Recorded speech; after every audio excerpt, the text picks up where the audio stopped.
14세기 독일에서 활동한 타울러라고 하는 성자가 한 분이 있었습니다.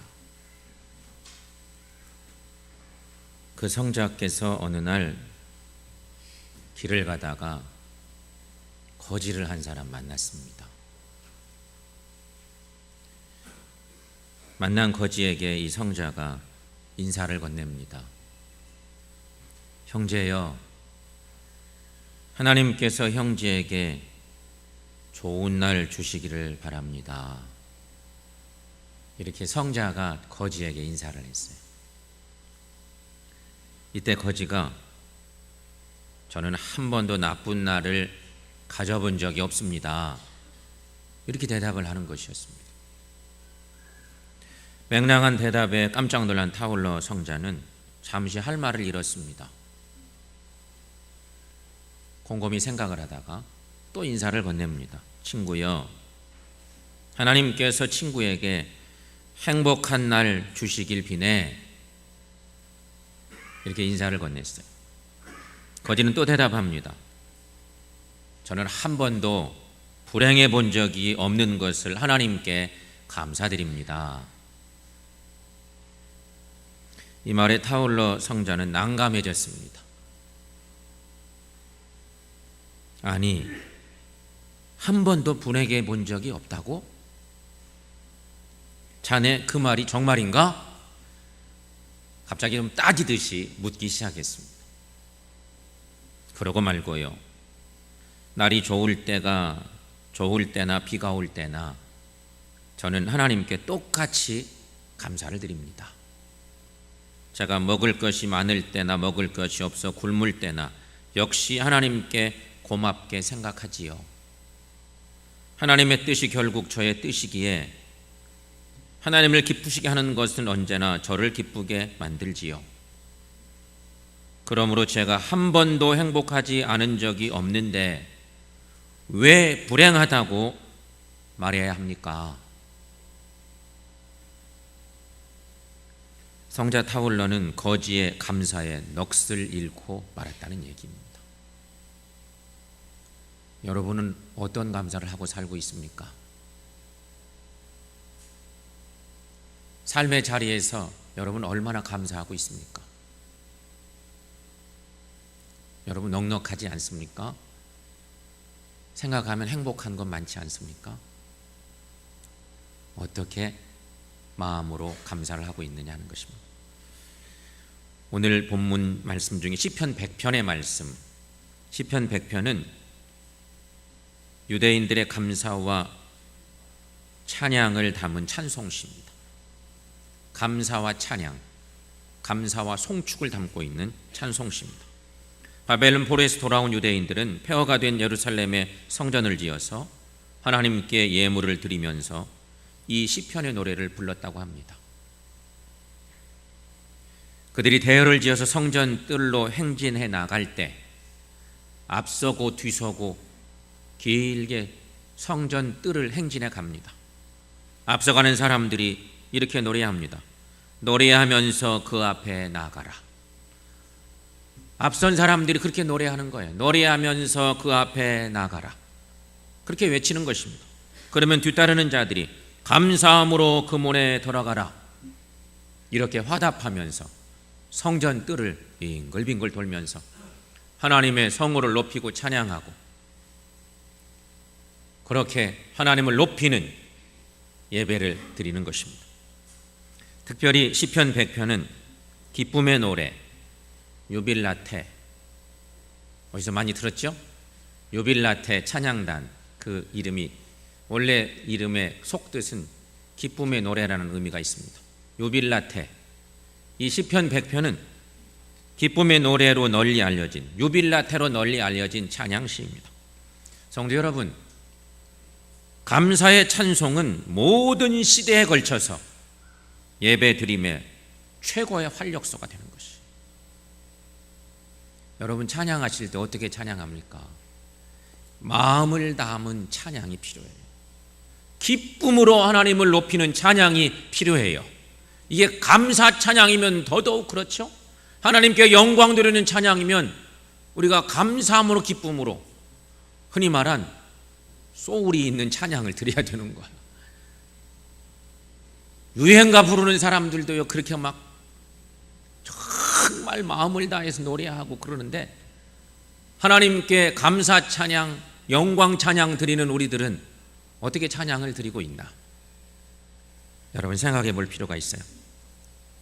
성도 여러분, 감사는 성도에게 최고의 신앙의 덕목이에요. 여러분 믿습니까? 지난 새벽 한 주간 보내면서 그런 고백들 우리가 많이 했는데, 감사는 성도인 우리에게 신앙의 최고의 덕목입니다. 성도된 우리는 세상 사람에 비해서 감사할 조건이 너무 많습니다. 여러분 그렇지 않습니까? 세상 사람들에 비하면 우리는 감사할 조건이 많습니다. 그래서 본문은 노래합니다. 여호와께 감사하며 그 이름을 송축하라. 이렇게 시인은 노래하고 있습니다. 여러분 하나님과 어떤 관계에 있으십니까? 오늘 시인은 하나님과의 관계 때문에 감사하고 있습니다. 즉 여호와를 나와 관계에 있는 하나님으로 알 때 진정으로 감사할 수 있어요. 그렇다면 하나님과 나는 어떤 관계이기에 감사드려야 될까? 과연 하나님은 나에게 어떤 분인가? 여러분 생각해 보세요. 많이 생각하고 살지만 생각해 보십시다. 여러분 중에 특별히 가까운 사람들, 만나기만 해도 반갑죠? 특별히 가까이 지내는 성도들이 있어요. 나하고 관계가 특별하기 때문이에요. 그래서 그냥 만나기만 해도 그냥 옆에만 있어도 기분 좋아요. 관계가 좋은 사람. 하나님과 나는 어떤 관계이냐 이거예요. 오늘 예배 드리면서 그것을 확인해 볼 필요가 있고요. 그런 사람들이 제대로 감사할 수 있다는 거죠. 첫째는 하나님은 나를 지으신 창조주이십니다. 내 인생의 근거가 되는 창조주시다. 1970년대에 알렉스 헤일리가 쓴 뿌리라는 책이 있습니다. 이 책은 유명한 흑인 작가가 이 책 속에 등장하는데, 흑인 작가, 지금 인종차별이 없다고 하지만 70년대는 더더욱 인종차별이 많았고요. 지금도 심해요. 흑인이에요. 흑인. 이 책 속에 흑인 작가가 자신의 혈통적 뿌리를 찾기 위해서 흑인 노예로 잡혀왔던 아프리카로 조상을 찾아 떠난다는 얘기입니다. 흑인인 주제에 조상의 뿌리를, 내 뿌리를 찾고 싶은 거예요. 인간 대접 못 받던 노예 출신인데, 그게 포인트예요. 이 책이 엄청난 인기를 끌었는데요. 그 이유는 단순히 과거 찾기에 대한 향수를 부채질해서가 아니라 한 흑인 가정의 뿌리를 찾음으로써 그 가정의 인간성과 인생의 의미를 회복시켜 주고자 했기 때문입니다. 흑인 가정의 뿌리를 찾아본들 그렇지 않다는 거예요. 인간성과 인생의 의미를 회복시켜 주고자 노력한 책이라 엄청난 반향을 불러일으켰죠. 뿌리를 발견함으로써 인생의 의미를 알고 앞으로 어떤 방향으로 살아갈지를 결정할 수 있기 때문인 것입니다. 인간의 인간됨은 그 뿌리가 어디에 있느냐에서부터 시작되는 것이거든요. 여러분, 이것을 생각하면서 한번 신앙적인 것으로 옮겨가 봅시다. 신앙의 자리, 우리의 신앙도 마찬가지입니다. 아니, 그보다 더 귀한 것이죠. 우리의 신앙도 뿌리를 아는 것이 중요합니다. 뿌리를 알아야 신앙인의 자세가 바르게 정립될 수 있습니다.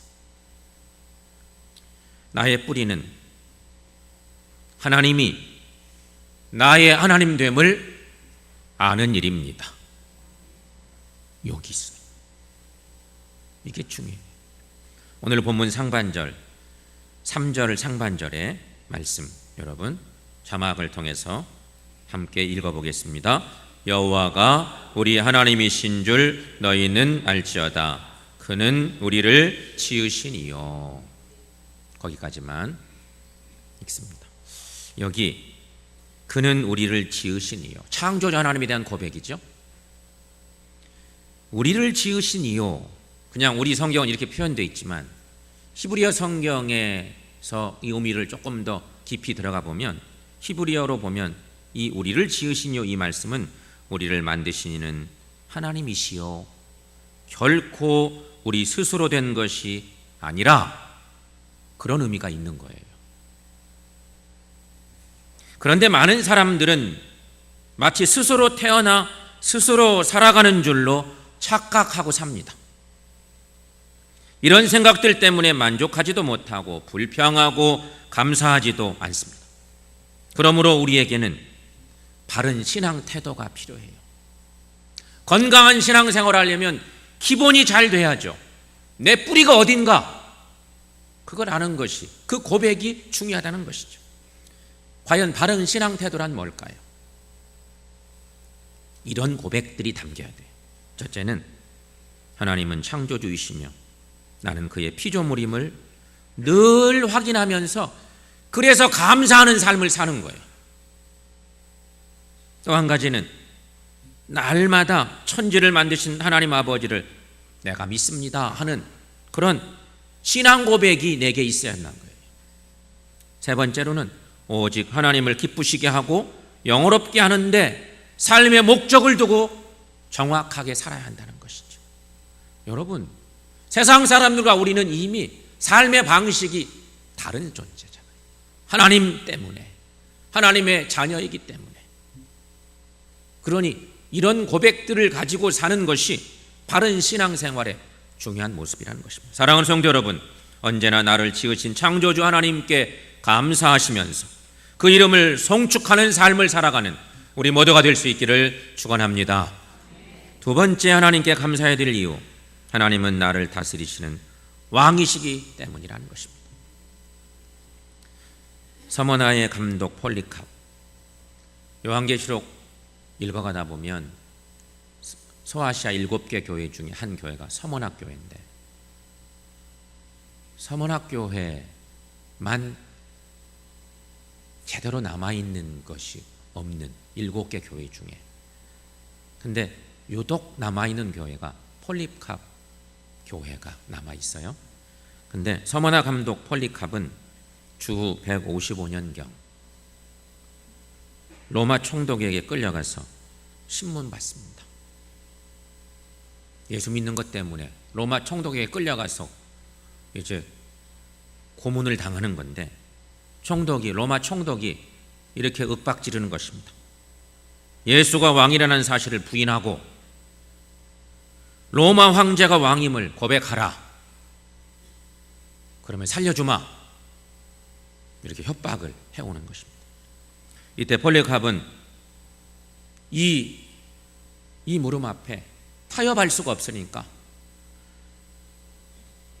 이렇게 확신 있는 대답을 하고 순교합니다. 그는 이렇게 고백합니다.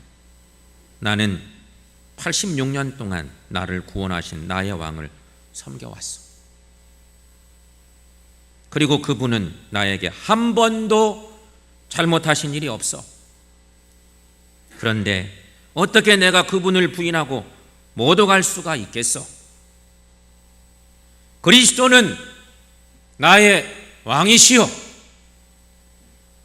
이렇게 큰 소리로 외치고 순교합니다. 오늘 본문 3절에 우리는 그의 것이니, 이런 말씀이 있습니다.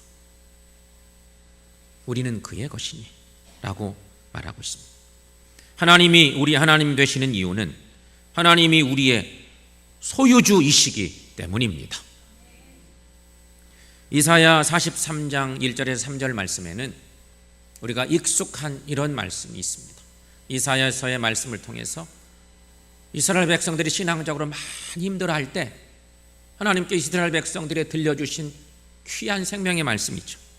야곱아, 너를 창조하신 여호와께서 지금 말씀하시느니라. 이스라엘아, 너를 지으신 이가 말씀하시느니라. 너는 두려워하지 말라. 내가 너를 구속하였고 내가 너를 지명하여 불렀나니 너는 내 것이라. 내가 물 가운데로 지날 때에 내가 함께 할 것이라. 강을 건널 때에 물이 너를 침몰하지 못할 것이며 내가 불 가운데로 지날 때에 타지도 아니할 것이요 불꽃이 너를 사르지도 못하리니 대저 나는 여호와 내 하나님이요 이스라엘의 거룩하니요 내 구원자임이니라. 이스라엘 백성들이 정말 어려울 때 하나님은 이사야의 음성을 통해 이렇게 말씀 주시면서 하나님의 백성들을 완전 책임지시겠다고 약속 주시는 말씀이죠. 사랑하는 성도 여러분, 그러므로 지금도 우리를 다스리시는 왕 되신 하나님께 전심으로 감사하며 나가는 우리 모두가 될 수 있기를 축원합니다. 세 번째, 하나님께 감사할 이유. 하나님은 나를 기르시는 목자이시기 때문이라는 것입니다. 유명 인사들이 모이는 아주 귀한 자리가 있었답니다. 유명한 사회 저명 인사들이 모이는 자리였습니다. 마침 그 자리에 아주 네노라는 유명한 배우가 거기 참석했답니다.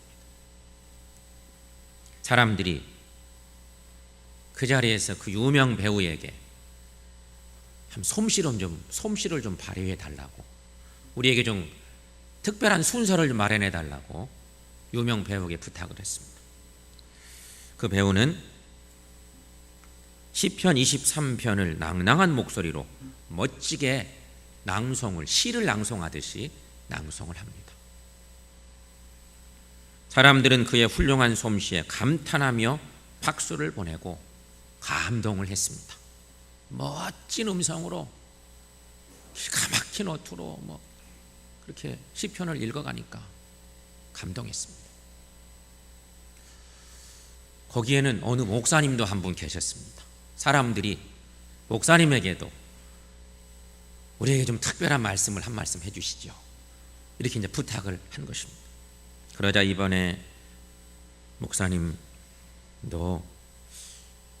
가만히 생각을 하다가 익숙한 시편 23편의 말씀을 암송하기로 했습니다. 이 목사님은 시편을 암송을 하는 거예요. 다 눈을 감고 신앙 고백을 담아서 암송을 하기 시작했습니다. 목사님의 목소리는 그리 좋지도 못했고 또 멋지게 말하지도 못하셨습니다. 그러나 암송이 끝났을 때에 사람들의 눈에서는 눈물이 그득 고였습니다. 이때 유명 배우가 목사님의 손을 꼭 잡으며 이렇게 말했답니다. 목사님, 저는 그저 시편 23편을 알고 있는 것뿐인데 목사님께서는 그 안에 계시는 목자를 알고 계시는군요. 이렇게 너무 감동받은 배우가 이런 얘기를 했다는 것입니다. 성도 여러분, 여러분은 하나님을 어떻게 생각하십니까?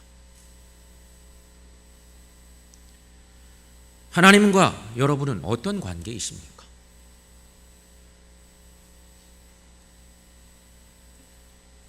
오늘 본문 시편 100편 3절 하반절에는 이런 말씀이 계속됩니다. 우리는 그의 기르시는 양이로다.